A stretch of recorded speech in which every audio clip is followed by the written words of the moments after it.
So continuing on with number 38. So we're looking at C2H2. C2H2 would look like this. And the essence of this question is recognizing that anytime you have more than one bond between two atoms, one of them is a sigma, but the other two are pi bonds. You remember the pi bond was a side-by-side p orbital overlap like this. So that would be considered one bond. All right, so in this molecule, you got any sigma bond any single bond is a sigma bond, knowing that a single bond is a sigma bond. A double bond contains a sigma and a pi, and a triple bond contains a sigma and two pi's. Then you draw this, you know you got a triple bond, so it's a sigma and two pi's. And there's a sigma here and a sigma here. So you're really looking at 3 sigmas and 2 pi's, and that would be your answer. Which one has a different electron configuration? Aluminum has 13, be sure you know where I got that number, 13 electrons normally, 13 protons would equal the electrons, but with a +3 charge, it's going to have 10. I'll write down protons and electrons, so that would be 10. Magnesium has 12 protons and 12 electrons usually, but it's got a +2 charge, so that's 10. Sulfur has 16 electrons, 16 protons, usually 16 electrons. With a -2 charge, it would have 18 electrons. And oxygen has 8 protons and usually 8 electrons, but with a -2 charge, it would have 10. So the answer that's different is sulfur. So that's C. Element A has a valence electron of 3s2. So if it's 3s2, it's going to be in this family. It's going to tend to lose 2 electrons. And B has a 3s2, 3p3, so that has 5 valence electrons. I'll make them down here as element X, or element, let's see, I'll make it B, I guess, so element A. So element A has 2 valence electrons. Element B has 1, 2, 3, 4, 5. If I was drawing that correctly, I should do element B has 1, 2, 3, 4, 5, like that. All right, A tends to lose, B tends to gain 3. The number of electrons lost must equal the number of electrons gained.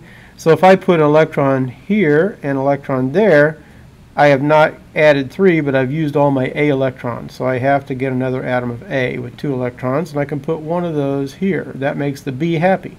But I still got this one to give away, so I have to get another B. And once again, I drew it wrong, but you got 3 open spots. So one goes there, and then that doesn't make the B happy, so I got to get another A with 2 electrons. One goes there, one goes there.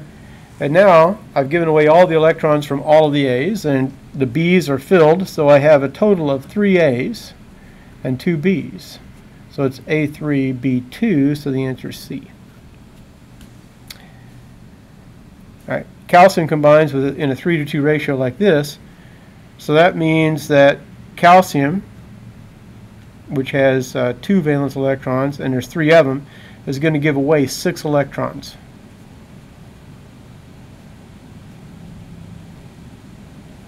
All right, element X, there are only 2 atoms of X, so each atom then must have taken, well, we know that X2 takes 6, because 2 atoms of X take 6, so just X would only take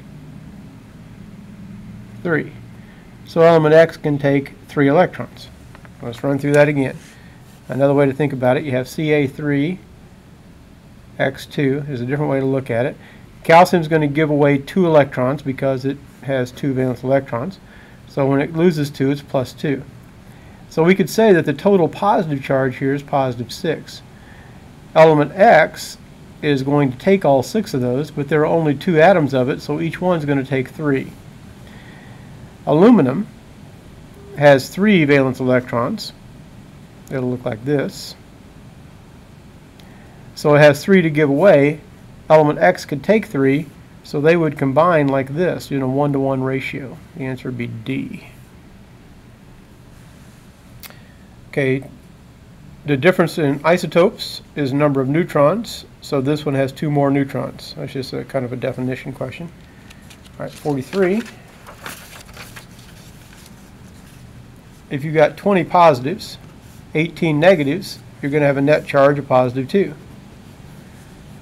Nitrogen in its ground state would be 1s2, 2s2, 2p3 has 7 valence electrons, or 7 electrons total. We know that by the periodic table, 7. So, draw the orbital notations. Looks like this. Remember these? So 1, 2, 3, 4, 5, 6, 7. So how many are unpaired electrons? 3. So the answer is D. Which one will violate the octet rule around the center atom? You have to draw the dot diagrams for these. CF4 looks like this.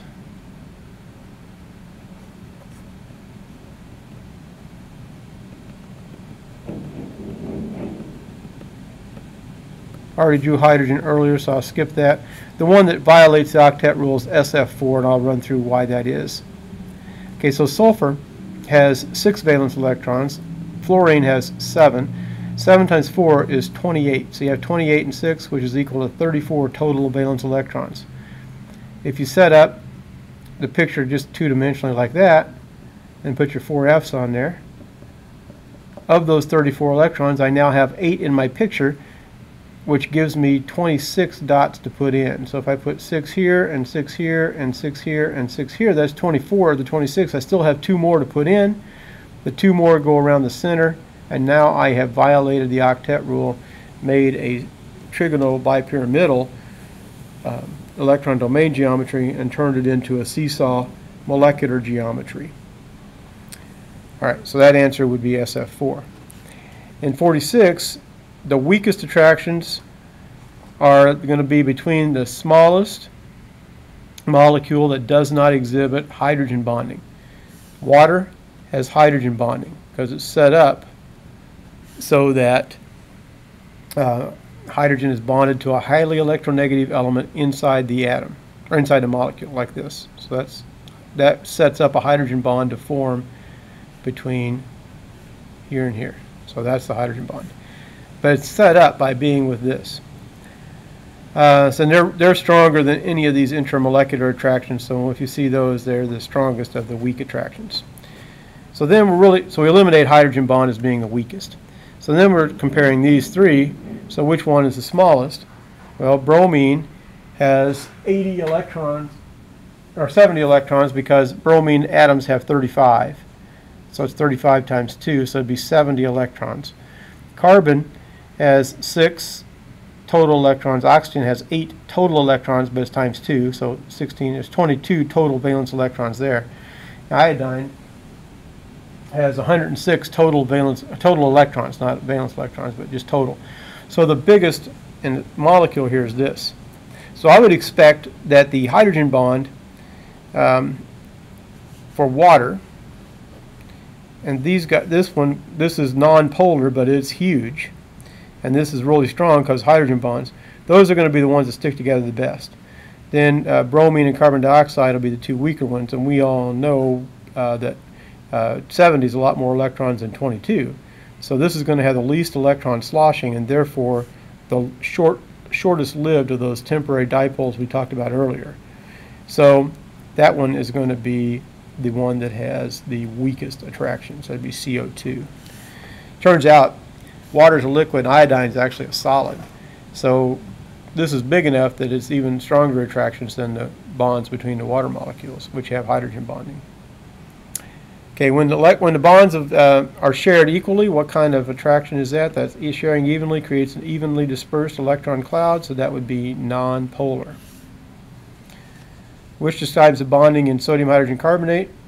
Note that the compound contains a polyatomic ion made of nonmetals bonded together. So what that means is you got this C-O-O-O, and then you got an H stuck on one of these C's. These are all covalent bonds. But the bond with the sodium, that's a metal, these are nonmetals, is ionic. So what happens is you have both ionic and covalent in that compound. Which one's bent? You have to draw the pictures on this. When you draw the dot diagrams, you find that A is the answer. What's the shape of this? You have to draw the dot diagrams. When you draw a dot diagram, you find square pyramid is the answer. C2H6 looks like this. We talked about sigmas and pi's earlier. In this molecule, there aren't any double bonds or triple bonds, so all of them are sigma. So 1, 2, 3, 4, 5, 6, 7. 7 sigma bonds. which is flat. You draw a dot diagram, you'll find that D is trigonal planar. So this is the flat one, D. But you have to draw the dot diagrams to know. Which combination of elements will produce the most polar bond? Would be the ones that are furthest apart on the periodic table because they'd have the bigger electronegativity difference. So that'd be D, because H and O are at complete opposite ends of the table. All right, which has chlorine in the highest oxidation state? So you got chlorate is ClO3, -1. Chlorite, ClO2, -1. Perchlorate, ClO4, -1. Hypochlorite, ClO, -1. All right, the charges have to add up to equal 0. We know that oxygen is -2. So that's -6. That's -4. That's -8.